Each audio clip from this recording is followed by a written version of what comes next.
I'm Amanda Miklas.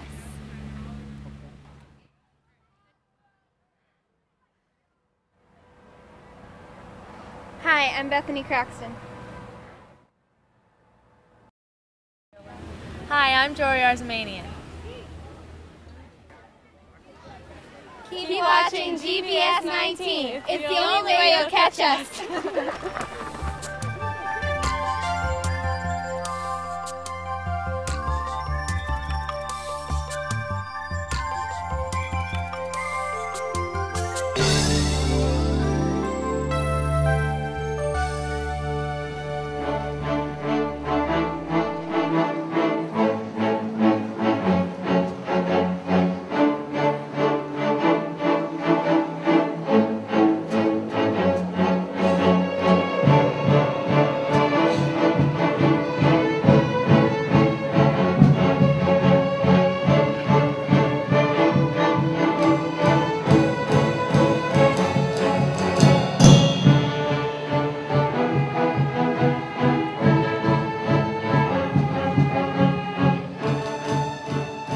Welcome to beautiful downtown Mystic, Connecticut. We are here today for the unveiling of a statue honoring a local educator, coach, and Olympic marathon runner, John J. Kelley. My name is Diana Safransky. And I am Connor Parsons. We will be your host today to see the ceremony and meet many of the world-famous runners who have come for this historic occasion. But first, let us tell you more about our hero. John Joseph Kelley was born December 24, 1930 in Norwich, Connecticut. Mr. Kelley graduated from Buckley High School in New London, Connecticut in 1950. He went to attend Boston University, where he began marathon running. While attending Boston University, he placed 5th in his first marathon race. After graduating BU in 1956, he finished 2nd in the Boston Marathon and made his way onto the U.S. Olympic Marathon team, which competed in Melbourne, Australia that year. In September of 1956, Mr. Kelley also began his teaching career with Groton Public Schools at Fitch Junior High. In 1957, Mr. Kelley won the Boston Marathon with a new course record of 2 hours, 20 minutes, and 5 seconds. As he continued breaking records in races around New England, he again qualified for the Olympic team in 1960. He traveled to Rome. Ultimately, after 2 Olympics and many top finishes in the Boston Marathon, Mr. Kelley qualified to coach the formidable Fitch Falcon running team, where he nurtured many future running stars, including Amby Burfoot and Julia Chase, the first woman to break the gender barrier of the Amateur Athletic Union. We should note that Julia Chase is also the daughter of a leading suffragette, Mary Morrison, for whom another Groton school is named. Finally, Mr. Kelley's greatest accomplishment was getting married to Jacinta C. Braga, a brilliant pianist and music teacher who cleverly capitalized on her new name and opened Kelley's Pace, a running apparel store in the Mystic Village. Together, John and Jess had 3 beautiful daughters, Julia, Kathleen, and Eileen. Now that you know a little of his background, let's sit back and listen to how he affected many luminaries who have gathered to honor him today. Good afternoon. I'd like to thank everyone for coming out today to this very memorable event for Mystic. My name is Jim Roy, and I was blessed to have met Johnny Kelley in the fall in 1974. He was my coach, he was my teacher, but mostly he was the kindest man I ever met. How fitting is it to have honored the kindest man I ever met on the International Day of Peace, which is today.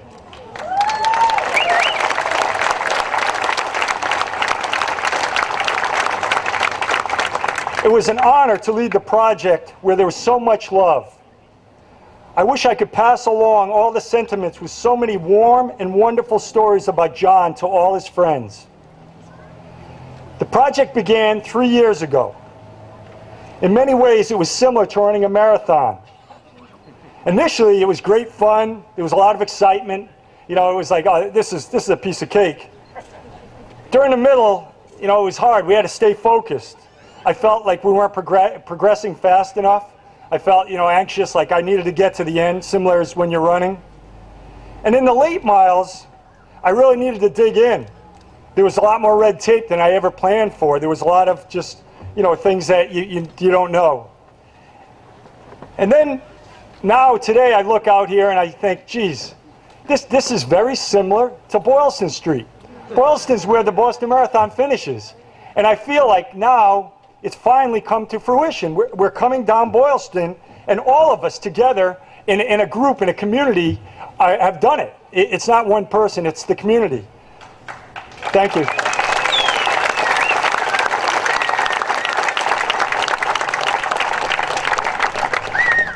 There are so many involved in this project, and so many I really need to thank.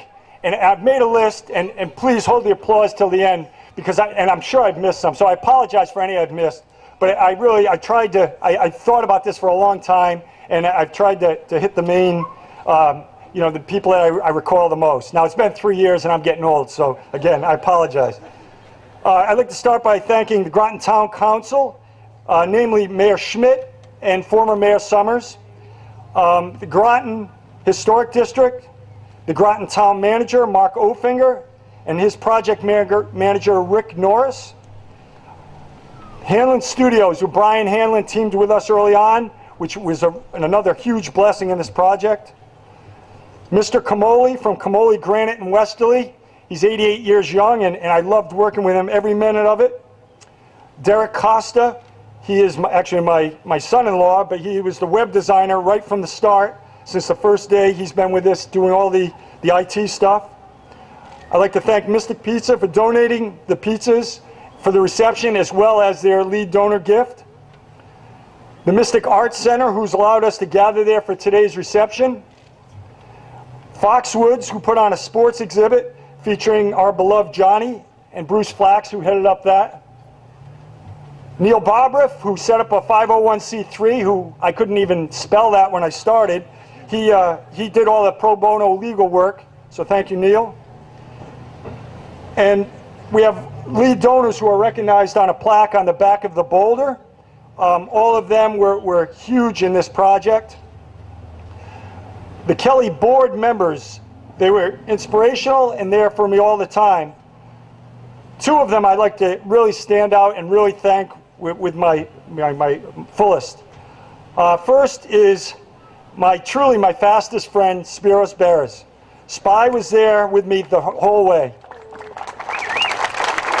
And wherever Spy is, take a bow. There he is, back there. And secondly, my wife, Maggie. She's the most patient person I ever met, and she listened to the Kelley Fund at dinner time for the last 3 years every night. So thank you, Maggie, for standing by me. And last but not least, I'd like to thank the over 400 individuals that donated to this fund. Together we've raised over $88,000, and they're still coming in. We're still accepting the donations applied to the statue. Anything that in excess will go to a scholarship in John's name. And so you should give yourself a big round of applause. Thank you.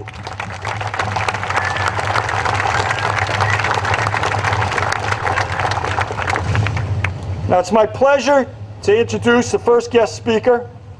He was also coached by Johnny, and he was renowned for his 1968 win in the Boston Marathon. Coincidentally, he was the first American in 11 years since Johnny himself won it, the first American to win it. And his career with Runner's World has been a long one as well. His involvement at the Kelley Fund was one of the main ingredients to the successful project. So please join me in welcoming Amby Burfoot.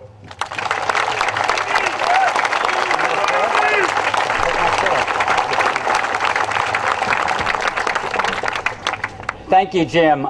Jim is, of course, correct that it took a community to bring this tremendous day to fruition, but mainly it took one person, and that was Jim Roy, and he spearheaded this thing from the beginning to the end, so let's thank Jim.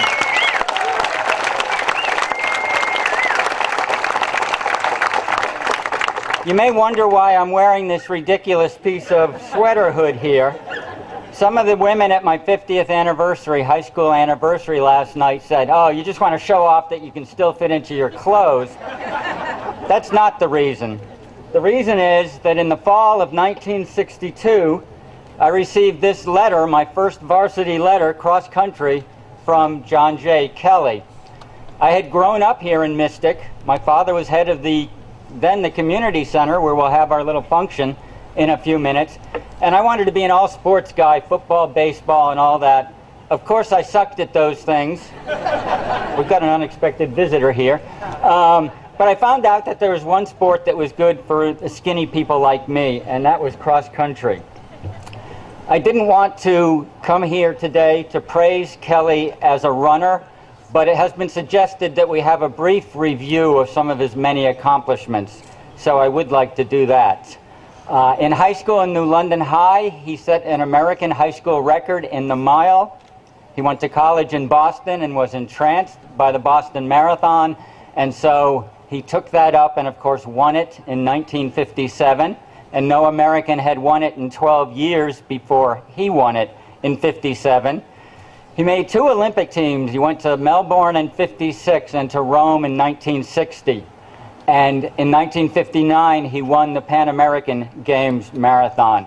But perhaps most improbably of all, he won the National Marathon Championship 8 years in a row. And that's a record that will never be matched. And if you don't believe me, you can ask Bill later. Because nobody except maybe Greta Weitz wins a big marathon 8 years in a row, and Kelley did it. I wanted to tell you something funny about this the letter that he gave me. After failing at the other sports, I was quite proud of myself for achieving a letter in cross country. I wasn't very good the first year, but apparently I was in the top 7. My parents didn't get me the sweater itself until later in the year. So the day I was looking forward to was the day when I received a letter certificate, just a piece of paper of no particular meaning unless you were an eager young athlete like myself. I showed up at Kelley's room the day that he was going to give these certificates, and I stood over his shoulder as he prepared my certificate for me. He had his portable typewriter, clackety clack clack. I'm looking with no understanding whatsoever. He's just crossed out. He's ruining my certificate. He's crossed out the word coach. Next he goes clackety clack clack, and he types in the word advisor. Well, the reason he did that was when he was running in the 50s and 60s, we still lived in an age, very much what you remember from the movie Chariots of Fire. The lords of amateurism reigned supreme, and they had declared that coach was among the most obscene words in the English language. Not only could Kelley not be paid for all the hours he spent coaching us, the amateur lords can't catch me now, but he also couldn't even use the English language in the clear way it was intended, in the way that he wanted it to be used. So he grew up in a very, very different era. But I didn't want to talk primarily about Kelley the runner today. I wanted to talk about Kelley the teacher and the inspiration. It seems to me that in every community, Mystic, Groton, southeastern Connecticut, the most important individuals in this community are the teachers, because they are the ones who pass on the lessons, the values, the morals, the legacies that we all need to pick up sometime in our lives. And Kelley, thank you. Kelley was not the only great teacher I encountered in my fortunate childhood, but he was a great teacher and, of course, a great inspiration, particularly to me. So what do I mean when I say Kelley was a great teacher? That's simple. He taught us the lessons of respect and humility. Those don't sound like very big words, but in his simple personage, they carried a lot of weight. I never met in my life a man who loved the natural surroundings as much as John J. Kelley did. Long before anyone else, he was preaching to us about the environment, ecology, and preservation. He even loved to talk about the Big Bang and the slow drift of cosmological time. And that is exactly the way Kelley would have talked, by the way. And what he learned from looking at the slow drift of cosmological time was that we are all tiny specks in that time-space continuum, and we happen to live on a very small planet. But it is a glorious planet. It provides us with everything we need, and he thought we had all better learned that we needed to become better caretakers of the planet to sustain us all. He was also a tremendous lover of animal life, as all of you know. The house was always overrun with litters of kittens. Julie and I were talking a few minutes ago about kittens on the kitchen table and all over the place. And of course, there was always a dog or two. And I can't tell you how many times we were speeding down 95 on the way to a race at Cape Cod or New Hampshire or Boston, and Kelley spotted a turtle in the middle of Interstate 95, veered off to the side, stopped, dashed out, grabbed the turtle, and gently carried it over to the marshlands by the side of the road to let it go. He was, I'd be willing to wager, the first person in this community to have read Silent Spring by Rachel Carson. I bet he had the first organic garden and compost pile in this town or city. He simply loved the outdoors and believed in preserving it. He was behind every land preservation effort here, Bluff Point, Haley Farm, Pequot Woods, and many, many great efforts that have continued since his day. Many of us, I moved back to Mystic a year ago, many of us live here because we prize the environment, the waters, the lands, the parks, and Kelley was at the very vanguard of all of that. But most importantly of all, he had a deep, abiding respect for the innate dignity of people, particularly the common folk, the poet who hadn't been published yet, the struggling artist, the carpenter, the boat maker, the folk singer. All of us crowded often into the Kelley household at 415 Pequot Avenue. There was like a revolving door at the front door, and we would fill the house. And John's lovely wife, Jess, would feed us tea and cookies, and we would sit and talk with John. And he was not just a great talker, but a tremendous listener also. And when you got through spending an hour or two at Kelley's house, you felt better about yourself than you did beforehand. He empathized that deeply with each of us, and we left feeling maybe that we had a little bit more worth or value than beforehand. And it seems to me that's a particularly great hallmark of teachers, the very, very best, that they can elevate us to the point where we will struggle on and pursue our passions no matter what the obstacles that we might face. I wanted to comment for a moment about the statue itself, even though I haven't seen it, like all of you. There have been people who have opined through the years and months of this project that Kelley wouldn't have wanted a statue of himself. And that is true. That is true. However, history has decreed that those of us of the following generations are the ones who get to decide these things. And speaking for myself, I can say I feel personally, wholeheartedly, that this is entirely fitting and wonderful that we honor him today. I can even tell you that he would have appreciated some things about the statue, which he probably wouldn't have liked in principle. He would certainly have appreciated the kinetic energy that the artist Brian Hanlon has captured. This is not one of those Madison Avenue pictures of a jogger that we all see all the time in the magazine advertisements. This is a real runner. He's going hard. He's gritting, he's twisting. You can feel the effort, and you can see that he's digging deep into his soul to run the best that he can. He would also, of course, have loved having Brutus beside him on the run, as he did so often. It turns out there are a number of running statues around this country. In Kansas, there are lots of statues to the great milers, like Jim Ryan and Glenn Cunningham and Wes Santee. And Bill exists as a statue in Iowa, and Frank Shorter and Joan Benoit Samuelson. But I'm positive that this is the only statue of a runner that's got a dog alongside of him. And that makes it absolutely pitch perfect, entirely Kelley, and absolutely wonderfully unique to the city, the town of Mystic. Kelley would have chuckled at his proximity to the commerce that's nearby here, the banks and the pizza houses, he would have chuckled. But you know what he would have enjoyed the most? And he would have gotten a hearty laugh out of this. He would have found it really wonderful that he was standing on a little hill, a little raised platform slightly above Mystic, and that the platform had a podium that the statue was on, and that for once in his life, he was not the shortest guy on the block.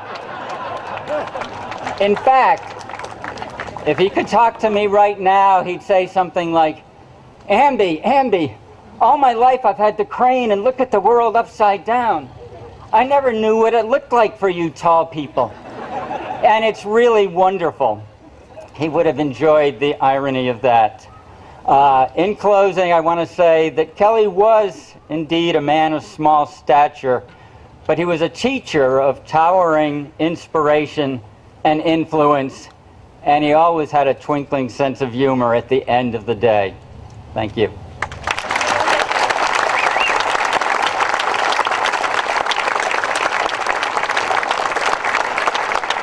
Very nice, Amby. Thank you. Our second guest speaker is the Vice President of the Boston Athletic Association. Known as the BAA, it's a nonprofit organization that's governed the Boston Marathon for over 100 years. Shortly after John's passing in August of 2011, the Kelley Fund teamed with the BAA. And for this person, she has been the voice of reason throughout the project. So please help me in welcoming Gloria Ratty.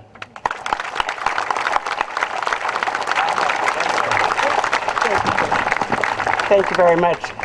Now you all know why Amby Burfoot was the editor for Runner's World for 30 or 40 years. Never ran out of words. That was wonderful, Amby. Thank you. Thank you. Good afternoon, ladies and gentlemen. I am indeed very proud and privileged to be with you today at the unveiling of Johnny Kelley's statue in his beloved city.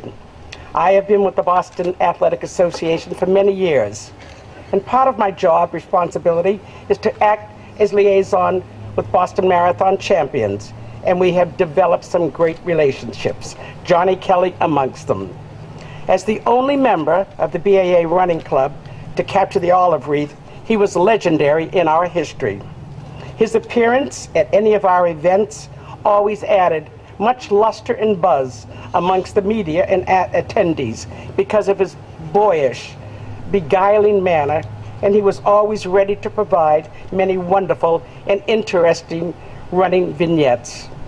I was captivated personally by his writing, and I delved into so many articles written by him, and like so many others, I simply could not get enough. From his essays, which appeared in many running publications, I was spellbound, and I came to know more and more about the history of running, not only in New England, but throughout the country. As you probably know by looking at me, I'm not a runner. I don't intend to be a runner, and I always say whenever I get the urge to exercise, I go to bed till it passes. But Johnny's knowledge of the sport, as well as his keen memory and recollection of road racing, opened many doors for me. John and I had a long history of letter writing, and during his final days, when it became difficult for John to speak on the phone, he asked me to write him about race happenings and events in Boston, which I was delighted to do. After John's funeral in Mystic, Jack Fleming, Mike Peroni, and I made a visit to John's home to pay our final respects before returning to Boston. Naturally, it was very, very sad, but we simply wanted to say goodbye to our friend, same to you, in a home and town he loved so much. John's departure from our lives was all too soon. However, he will remain a legend in the world of running and in the history of the Boston Athletic Association. Thank you.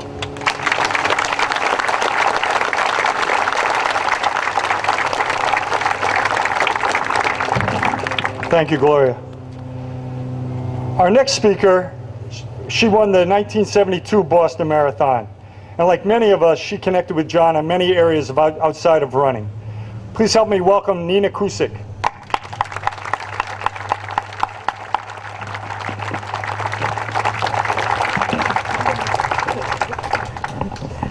Thank you, and thank you all for being here. I'm so honored to be here also. When I ran my first Boston Marathon in 1969, that's when I first heard of Johnny Kelley the Younger. And I didn't have the honor of meeting him until the 100th running of Boston Marathon, 1996. And that's where we found out that we both loved organic gardening. And we started our communications then, mostly by email, but on the phone too. We talked about what we used for our garden soil, for our organic fertilizer. We used veggie scrappings. And we talked about how our asparagus was growing. That was, that was our favorite. We talked much more about that than about running. And then when Johnny was selected to be in the National Distance Running Hall of Fame in 2003, he was honored, but he was so nervous about it. And we talked so much about how he would present himself. I was so happy to be there when he received his award and to hear his precious words. And in closing, I just want to say I'm grateful to having known Johnny and shared so much with him. Thank you.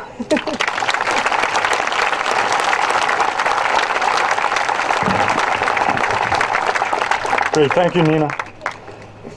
Our next speaker is a 4-time winner of the Boston Marathon and New York City Marathon.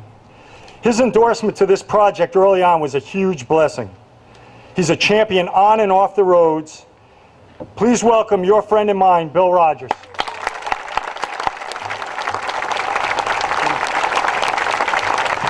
Thank you very, very much, Jim. Thank you, citizens of Mystic, Johnny's hometown. It's very strange to be here. I think, you know, at this time, I remember when Johnny was sick, I first heard about it through Gloria Ratty. I said, what? This can't be, you know? To me, it's like impossible. Johnny Kelley, he can't be passing away. It's hard to believe, you know? He was so full of life. I think that's what, and I didn't know Johnny like Amby, but you know, when I would see him at Boston, it was always incredible because you never knew that what this guy, where he was coming. You didn't know he won the Boston Marathon. This guy was not a bragger type. You know, he was the opposite of the sports world as we see it, generally speaking. I hate to say it, but he was a true runner. He was one of the kings of the sport. You know, to do Yonkers, win Yonkers 8 times. I've never seen Yonkers, but I've heard a lot about it. And I think that he was able to win those events when running was truly hard. Truly, truly hard. And Amby also winning Boston in '68 under the most adverse conditions, incredible. Today it's easier. It really, really is. It's much easier. It really changed in the 70s, and I think it really was the people like Johnny Kelley, you know, and his predecessor, Johnny Kelley the Elder, who made the sport, made it for what it is today, and gave the young people a chance, you know, to get out there. And I loved Amby with his letter sweater, but I also remember him when I was running in the Connecticut State Championship. He would be cheering against me. He was cheering for his brother Gary. But this is our sport. It really is about your family and your friends. It's very emotional to be here today. And I know Johnny's family is here. I salute them. And they're going to do the unveiling. What a wonderful honor. It was an honor to know Johnny Kelley, just to know him. And what he believed in. He's a great American to me. To me, I don't know, he should be in the Smithsonian or something. He's a hero. Anyway, I will sit down. It is great to be here today. Thank you.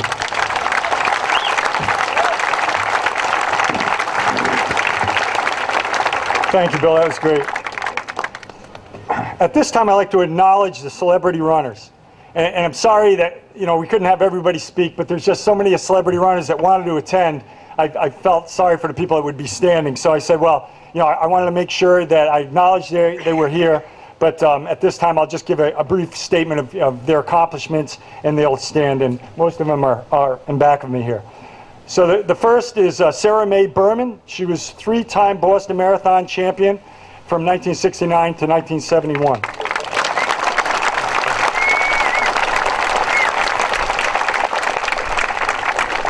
The second is two-time champion in 1984 and 1985, Jeff Smith.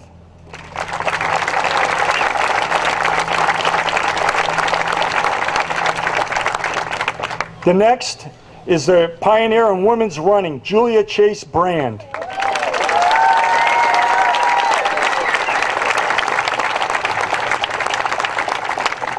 I'm happy to say our next recognized celebrity runner is a local, and she lives, her and her husband live right in New London. She's in the National Distance Running Hall of Fame, was inducted in 2006, and that's Patty Dillon.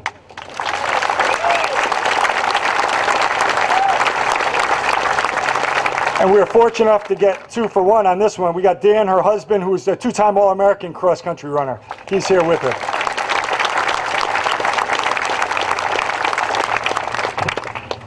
And my good friend Jack Fultz, 1976 Boston Marathon champ, came down as well today.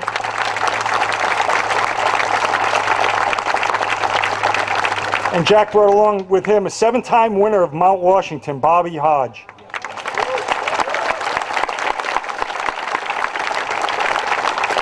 Thanks again for everyone coming. It makes it a very, very momentous occasion. Now at this time, I'd like to introduce the Kelley girls. There's Julie. She's the first one to my right. Kathy and Eileen.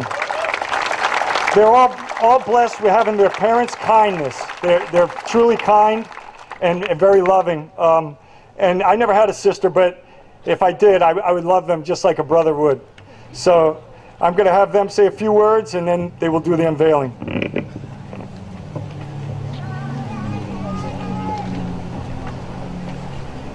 Hello, everyone. Thank you for being here on behalf of my mom and my dad and Brutus the dog and my sisters and I. We'd like to thank you for your time, your generosity, and your love for my father and honoring him in this way. And I'd especially like to thank Jim Roy for doing all that he's done to put this together. Thank you very much.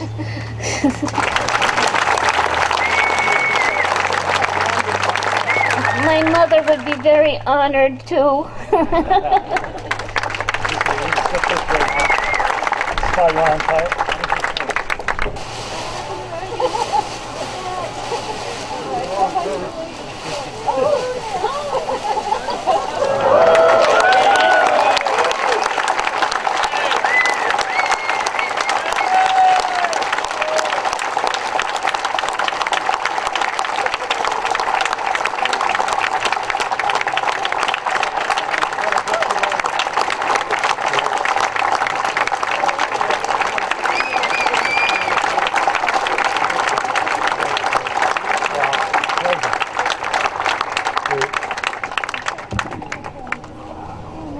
We hope this statue of Johnny Kelley helps to share his joyous spirit for generations to come.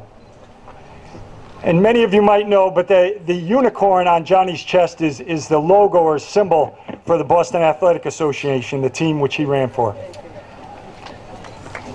So at this point, we're going to have Reverend Carpenter do the benediction. He was the former pastor of the Union Baptist Church up the hill and the friend of Johnny Kelley's.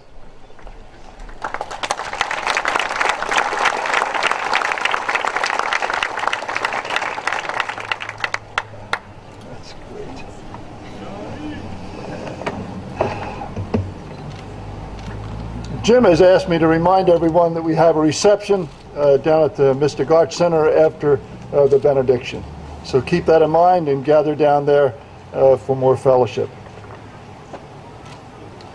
When our family moved to Mystic 32 years ago, I was told that this view, looking up at the Union Baptist Church, was the most photographed view in Connecticut. Between this monument to God and Mystic Pizza, we now have a wonderful reminder of the best of Mystic.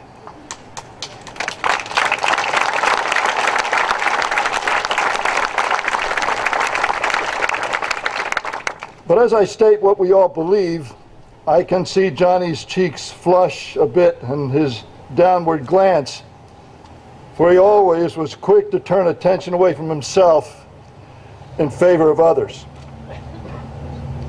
So I will preface this benediction by speaking for my friend Johnny Kelley and express his gratitude and thanksgiving for being part of this community. For he, his wife Jessie, and his 3 daughters, they all love Mystic and its people. We felt important in his presence, for his comments and his awareness of us gave us a lift that made the day better. You know the people who do that for you. You also know that these people are rare, for most are self-absorbed, always bringing attention back to self. Johnny was interested in the world around him and not himself. When you were in his presence, he sensed your value and he affirmed you. I have a memory that brings home this to me, and it's a memory I'll share with you at this time. Years ago, he would run through Pequot Woods with Brutus. He came out of the woods into my yard and proceeded up Peace Street, Library Street, Pequot Avenue to his home. Sometimes he would stop and talk, but more frequently he would wave and continue on his run. But the most vivid part of that memory involved his dog Brutus. Brutus would have a leash attached to his collar, but he would be dragging that leash through the Pequot Woods and on the streets that Johnny ran on. Johnny believed in leash laws, but he did not believe in holding the end of the leash.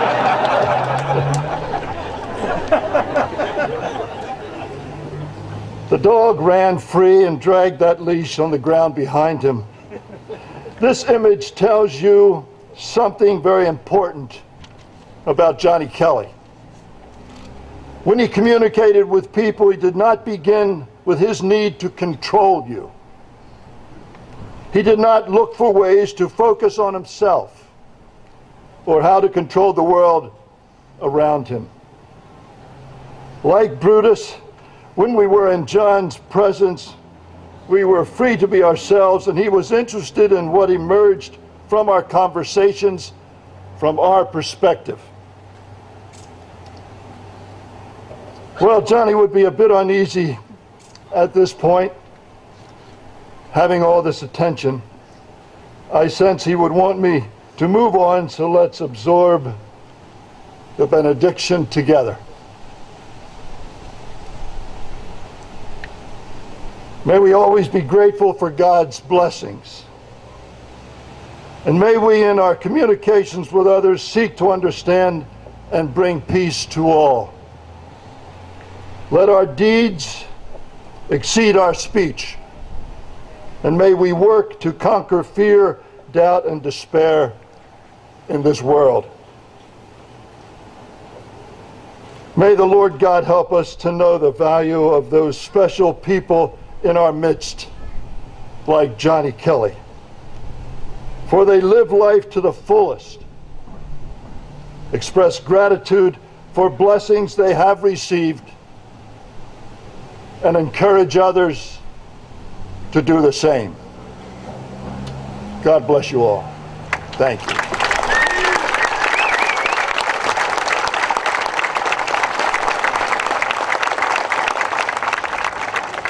Hi, what is your name? Hi, my name is Julia Washington. What does it mean to you to have the statue of your father here? Oh my goodness, it's a great honor to my family and my sisters and I to have the statue here, and know that all the people loved my dad so much that they worked hard to put this statue together. What was it like sharing your celebrity father with the world? Well, that could get difficult at times because, you know, he was our dad, but we also knew we had to share him with everybody because everybody loved him. So we had to share him. It was just part of the job. What is one of your fondest memories of your father?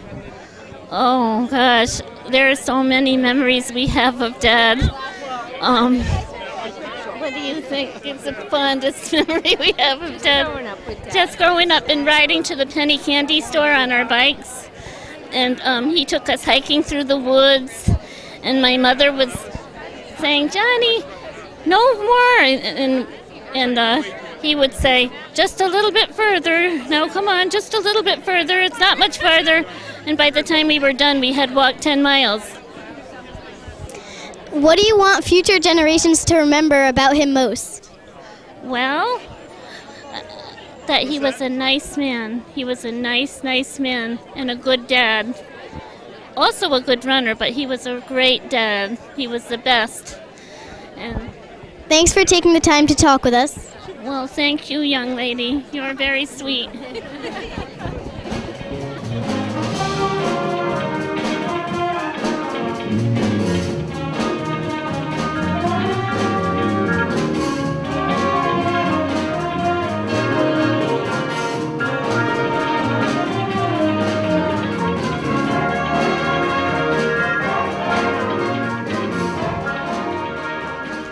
Hi, what's your name?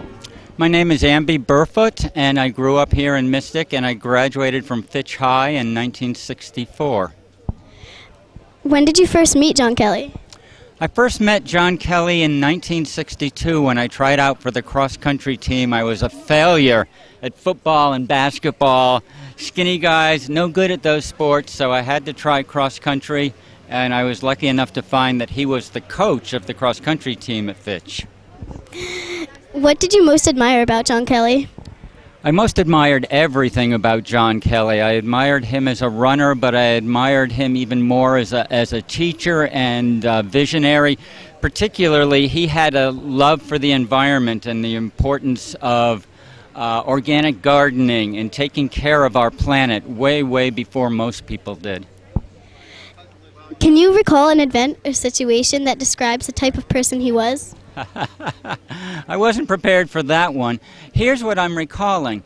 The first time I beat him in a road race was very, very traumatic for me because he was my hero and he was my elder, and I thought I was always supposed to follow him, and I did for many years.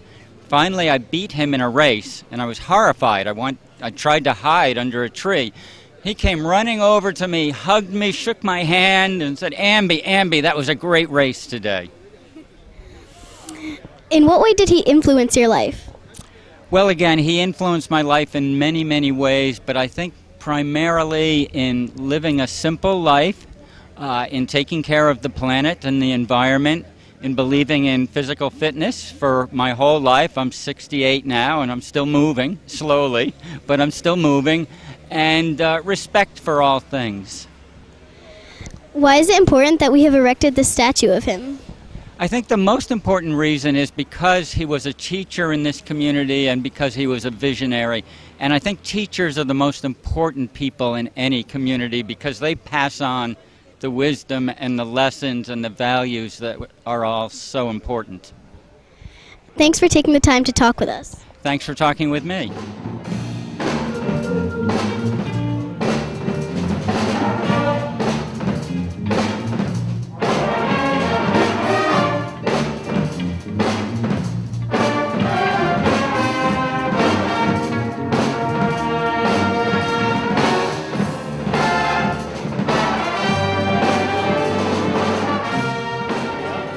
Hi, what is your name? My name is Bill Rogers. How did you first meet John Kelley? I first met John Kelley, we call him Johnny Kelley usually, because way back probably in the 70s when I became a marathoner. And I had moved to Boston. I'm from Newington, Connecticut, not too far from here, from Mystic. What do you admire most about Johnny Kelley?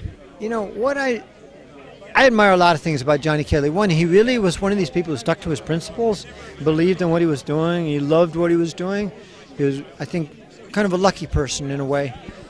He had a good family, great wife, Jessie, good kids. And he lived in this beautiful little town where you could become a runner. Now, you can become a runner almost anywhere. But to live kind of in the country and where there's the beauty of nature gives you a kind of strength that I think Johnny Kelley had. Can you recall an event or situation that describes the type of person he was?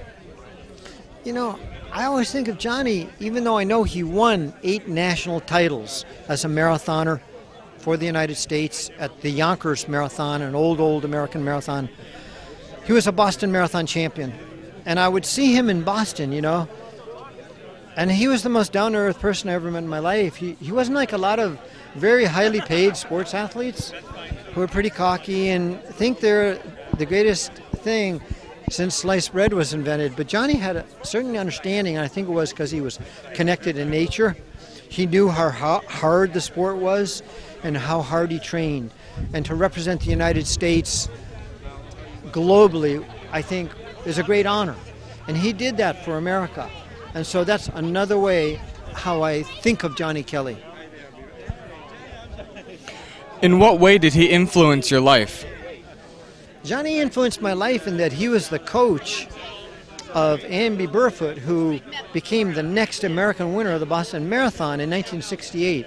Well, Amby Burfoot influenced me to go to Wesleyan University, or maybe helped me get in there. And I became a better runner because I knew Amby, and Amby was coached by Johnny. So I learned, they were my mentors, you know, particularly Amby, and Johnny was Amby's mentor. So New England is the birthplace of marathoning and road racing in America. New England is where it all started. And Johnny Kelley is one of the central key American figures in the sport, the global sport of marathoning. So he is a certain way, kind of a prestigious individual for what he accomplished, but he was so down to earth, and we like both parts of him, I think. We admire both parts. Why is it important that we have erected this statue of him? You know, I think it's important for the younger generation, you know, for the young kids like you guys coming up and everything. You know, you'll take a look maybe at this guy and try to find out what made him tick or something. Every generation hopefully influences the next, hopefully in a positive way. And Johnny was all good. He was nothing but good. And he was kind of, and I think living here in Mystic, which is kind of a famous small town in Connecticut, but produced this great American hero. And it kind of shows you that from a small town can come genius and talent if you love what you do. And I don't know, I think that Johnny Kelley, he was one of these people, he's kind of hard to describe in a certain way. He's a very simple person, but that gave him his great strength. Thank you for taking the time for talking with us. Okay, thank you. Absolutely. It's an honor to be here today. Thank you.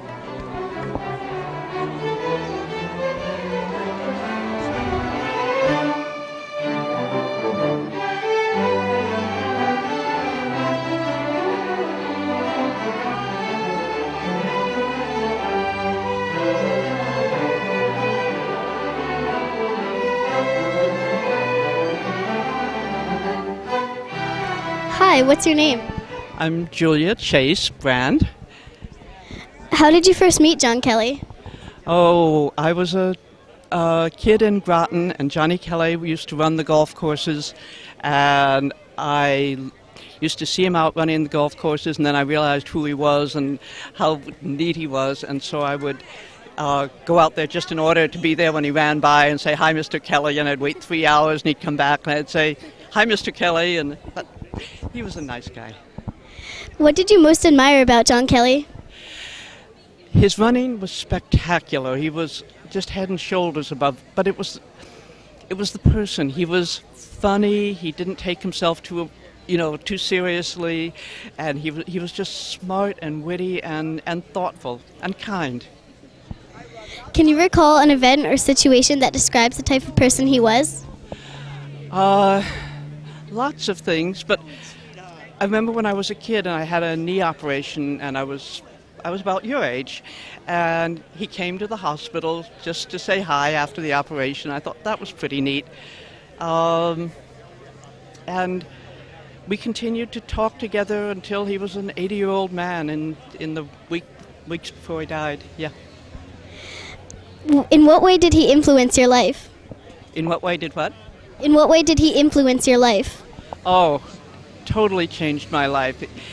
He was just so full of life, and I had always wanted to run, and I'd always run by myself secretly in the woods because girls weren't supposed to.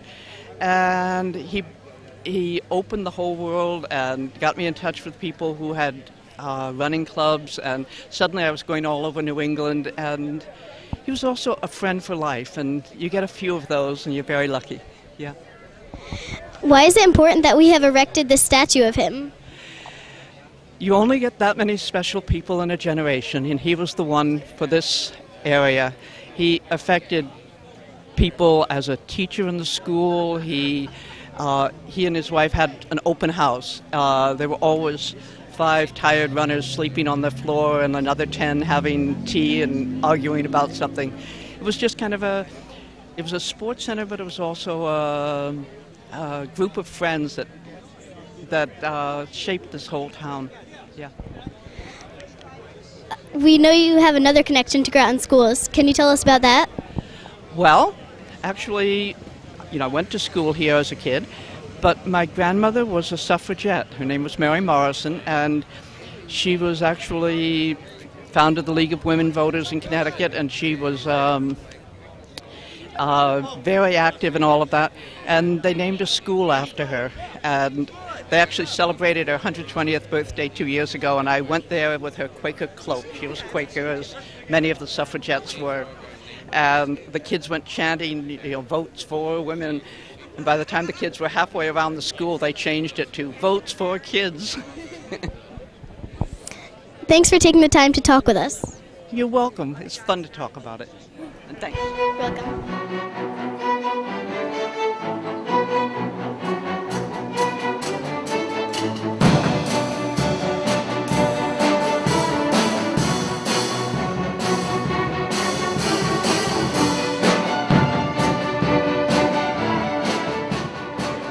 Hi, what is your name? Hi, I'm Steve Fagan. How did you first meet John Kelley? I met him when I first moved to the area in 1971, and I heard that there was a group of runners. And when I heard it was Johnny Kelley, I said, not the Johnny Kelley. And they said, yeah, just go over to his house on a Sunday. And I said, I can't believe it. It's like a ball player, a little kid seeing Ted Williams or Mickey Mantle or something like that. So I showed up, and of course he greeted me like an old friend. And that was 40-something years ago now, and I've never met anyone quite like him. He was really a phenomenal person, and from that day on, we became, just like everybody else, great friends. What did you admire most about John Kelley? I think he was so humble. You would not imagine that he was a marathon champion. He cared about people. He spoke to everybody as if he were a long-lost friend. He was just the most humble, most intelligent person that I've ever met. And we would go off on long runs together and talk about life. He talked about Thoreau and Walden Pond and transcendentalism and literature and everything under the sun, organic gardening. He was just a huge inspiration. And he came with me on my 30th birthday. I ran 30 miles, and Johnny joined me on for that run. And I think that, above all, was one of the most memorable events in my life, having a former marathon champion. And we just spent a few hours together chatting and running together. It was a wonderful day. Can you recall an event or situation that describes the type of person he was? I wrote about this. I write a blog for the day and a column, and I wrote about this once, and we would sit, everybody who knew Johnny would spend a lot of time at his house on Pequot Avenue, and and Jesse would serve tea and cookies, and I would sit at the table and we'd chat. And while I was sitting there sipping my tea, Johnny he was reaching to the sugar bowl to get some sugar for the tea, and he noticed there was a little ant in the sugar bowl. Now, most people would just take the ant and smush it on the table or step on it on the floor. And Johnny very carefully picked the ant up, walked outside, opened the door, and put it outside and sent it on its way. And to me, that sort of exemplified Johnny, who cared about every living thing.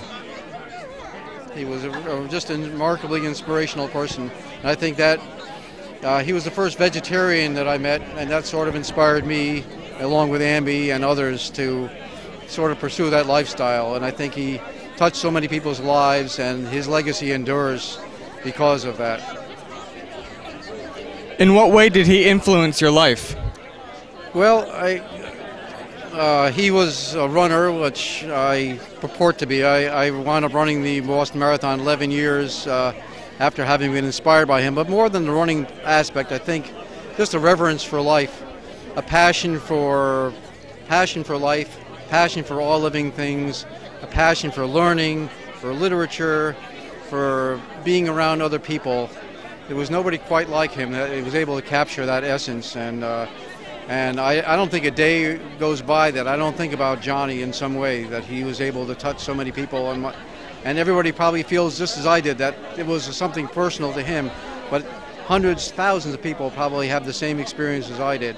We all felt like he really was one of the most influential persons I've ever met.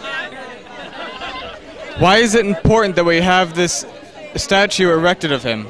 Well, you know, a lot of people have said Johnny would be horrified to think that a statue was built in his honor, and he probably would be, but we sort of transcended that, and we think that he would be very pleased to see just such a wonderful gathering of all the friends, all his friends and family, and we're honoring not the man but his legacy and his reverence for life and his passion for just being so just full of life. And he would welcome that, and I think if it took a statue to do that, he would probably forgive us for having erected this thing in his honor. Thanks for taking the time to talking with us. My pleasure. It's been an honor, and thank you for coming out and enjoying this wonderful day.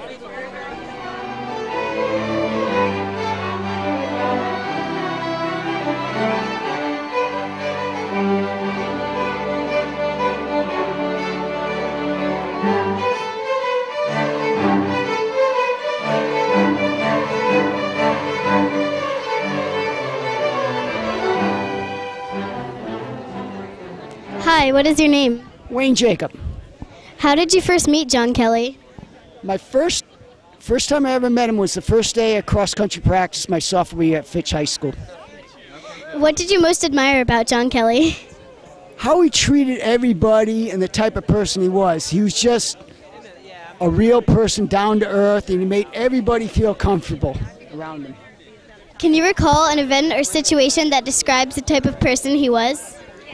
Yeah, I remember one time I was over the house and he had rode back from New London and he had met two people out for a bike ride. They were going like up and down the East Coast and they were heading to Maine. And they probably hadn't taken a shower for like 3-4 days. He invited him over to the house to spend the whole night. I'm going, that's a nice guy.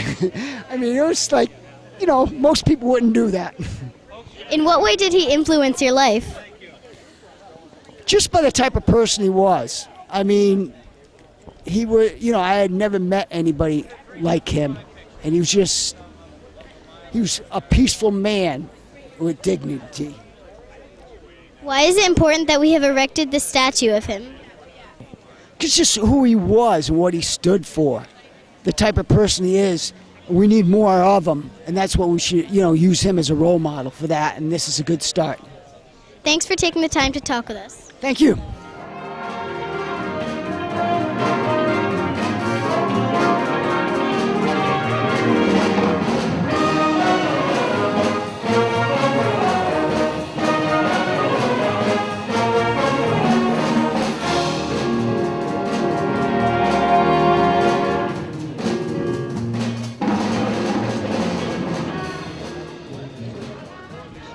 Hi, what is your name? Nina Cusick. How did you first meet John Kelley? Although I knew all about him, the first time I met him was at the 100th running of the Boston Marathon, 1996. What did you most admire about John Kelley?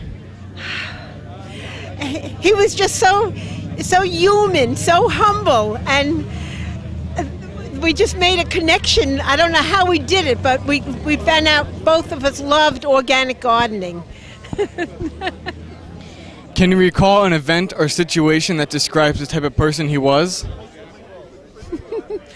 Yeah, he would be so nervous when he was getting inducted into the National Distance Running Hall of Fame. He was so nervous about it. For weeks he was nervous, and of course he did just fine. In what way did he influence your life?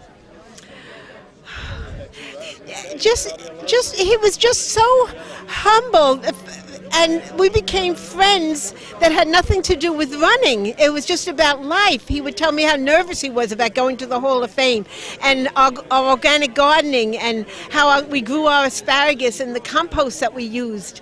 So we just had a great relationship. Why is it important that we've erected this statue of him? Well, I mean, he is a running legacy, and this is his community. So I think it is important and a good idea that they do have this statue of him. And I didn't know him when he was this young, so it's good for me to see the statue. And just for people to know how much he ran, he loved his dog, and the dog ran with him. It's great history.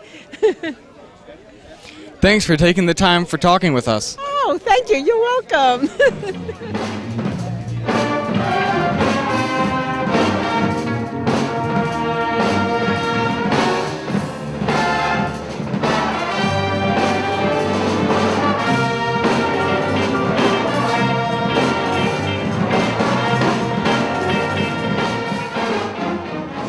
Hi, what is your name? My name is Billy Shea. I'm from Norwich, Connecticut. How did you first meet John Kelley? Oh my God, we were just talking about it about 5 minutes ago. When I was in high school, I went to NFA, and I was a freshman. And they had freshman races back then because the pool of the runners was just so many back then. They actually had varsity, JV, and freshmen. And I was a freshman, and it was amazing how Kel, who was the coach of Fitch, was not only rooting for the Fitch runners, but rooting for the NFA runners. And that was my first time I ever met the guy. Yeah. What did you most admire about John Kelley? He was so humble.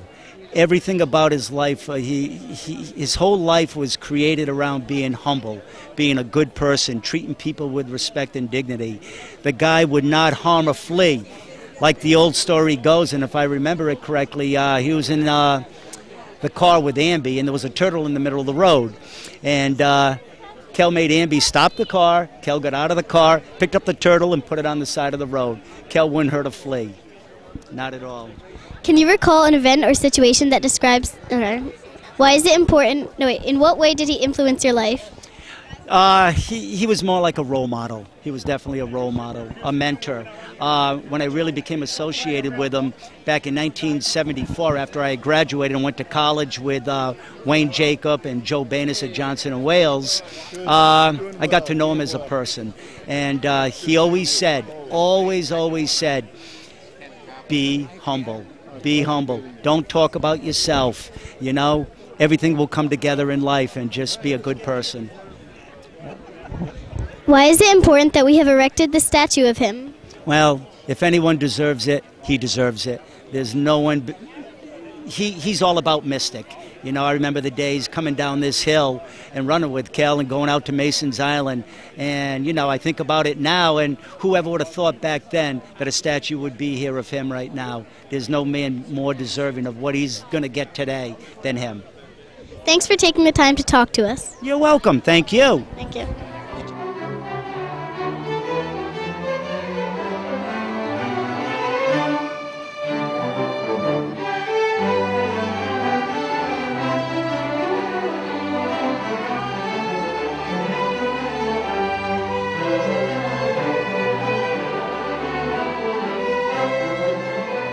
Hi, what's your name? Hi, my name is Patty Catalano Dillon. When did you first meet John Kelley? Gosh, I first met John Kelley, I must have been, I won't tell you how old I was, but I met him probably in 1978 at a road race, and he's just a little sparkle. He was just like he is now. He was a little, he was just a little sparkle of life. What did you most admire about John Kelley? Well, for one thing, when I first met him, I didn't know he was winner of the Boston Marathon, but I knew his name. And what I liked about him was his grasp of words for life. He could put into words exactly what a person was feeling. He was just very eloquent. Can you recall an event or situation that describes the type of person he was? The type of person that he was just a very good conversationalist. You'd go to a store and you'd sit there and you would be there for hours with him and his dog. You would just talk, and he would talk about everything and anything. He had a good knowledge about a lot of things in life. But overall, he was just a great guy. In what way did he influence your life? Well, he really didn't influence my life too much, other than that he brought me joy every time I had conversations with him. But what he did do was he had classes for the homeschool network. I'm a homeschooler. My children went through the homeschool system, and Johnny taught English composition, creative writing, and my kids wrote for him. Why is it important that we have erected the statue of him? Well, for one thing, he's a great person, and his athletic stats compared to no other. And he's right here from Mystic. And it's just wonderful to have somebody of his stature live here, to come from here and be recognized. It's just wonderful, and it's it's good for runners all over the world. Thanks for taking the time to talk with us. You're welcome.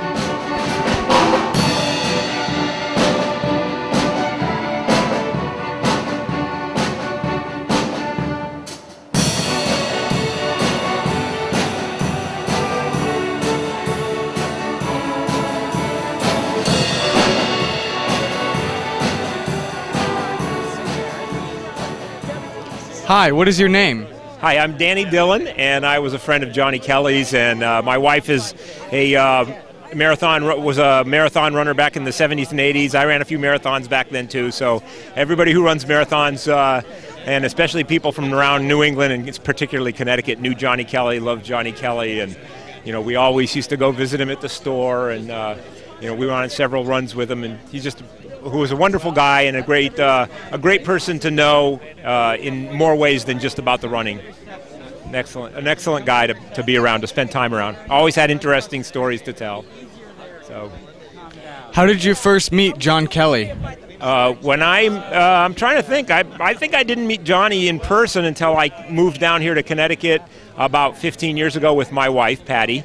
Patty Catalano Dillon is my wife, and she was second in the Boston Marathon a couple of times. But we moved down here for my work and got to visit Johnny over at his store quite a few times. And that's how I first met him, I think, was in his the running store over here in Mystic. What did you most admire about John Kelley? I think the fact that what you noticed most about John and what I admired most about him was how much he was loved. I mean, he was loved by his community, all the people that knew him. We'd constantly run into people who would run into Johnny, and they were his students from his English class at Fitch, and you could tell that he had just really, really influenced people in a big way. He had made an impact not only on runners, but in a lot of people in this community in general. So you had to admire a guy that just was loved by so many people. Can you recall an event or situation that describes the type of person he was? Well, I think particularly running into people by accident who were his students. That made the biggest impact to me, because when you see people that are getting stopped on the street and they're giving hugs to somebody who was their teacher, you know that was an influential person in their life. And I think we all hope that some people remember us for some things that we've did in our lives, some kindness that we've extended to others. And the fact that Johnny was that type of person, and just people out of the blue would come running up to him and say, "I just remember how much you helped me with such and such." It's hard not to just really totally respect and admire people who are like that. In what way did he influence your life? Probably, I guess, the kind of person that he was, you would want to be that type of person. So I think mostly you would want to have had a positive impact and on your community and that sort of thing. So That would be the most thing. Why is it important that we have erected the statue of him? I think around here, a lot of people don't really understand the sport of running. This is something that I think people who understand baseball, basketball, football, all these other major sports, those athletes are well compensated for what they do. Johnny Kelley came up in the sport of running when it was a strictly amateur sport. His motivation was intrinsic, and I think, like a lot of people spoke about here today, he was a humble person.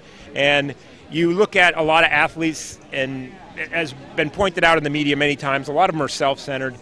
He was just really a humble guy, and I think that when you pick people that are sort of community models, you want them to be people that have a lot of other qualities besides just being a good athlete, and I think that's the kind of person Johnny was. Thanks for taking the time to talk with us. Oh, you're welcome. Thank you guys for coming out and helping to build sort of video and media legacy about Johnny Kelley. Appreciate it.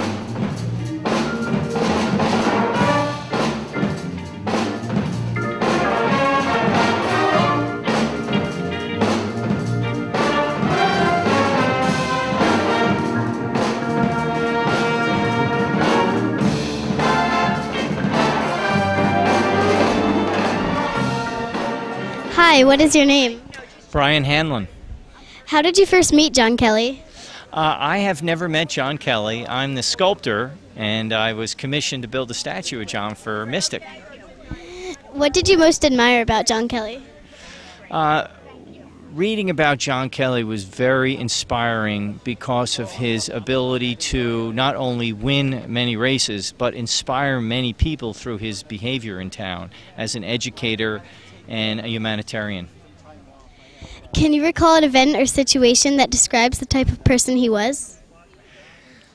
I would say participating in 33 Boston Marathons, a pretty good example, and participating in 2 Olympics for the USA, for us too also, and winning the Boston Marathon 1 time. It's pretty amazing.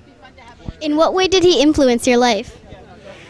Well, as a hack of a runner and accomplished sculptor, I'm pretty inspired by what he's done.